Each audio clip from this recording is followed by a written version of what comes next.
Family has been growing the crop and for over this the 140th year, so fifth generation, you know what I'm saying, tobacco farmer.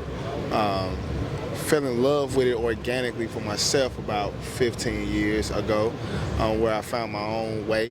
My very first shop, I got a chance to work for Mr. Tim Davidson at D&B Cigar Corner, home of the big dogs, which was a beautiful experience for me. I fell in love with service. The service component was a big deal, and I really went, okay.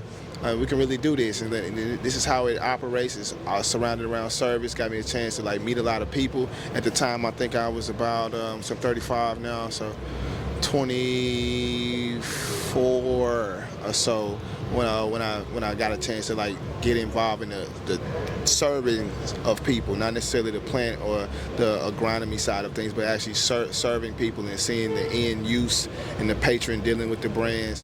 And I felt like it was a void, not only just, black makers who make craft brands, but people that's just representing service in a way, and hospitality in a way that a lot of us know in our culture, saying what we call, good old Southern hospitality. So I got, Mr. Davidson being from Moss Point, Mississippi, he gave me an opportunity at that time, which was transformational for me, because the whole shop felt like being home in Mississippi.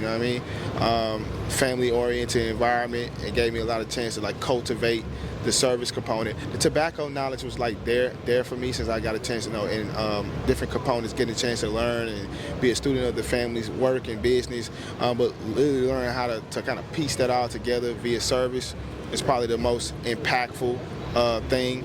But professionally, because a lot of people, before I would consider myself a professional, I feel like that time at D&B was the time to was to be an apprentice, to learn.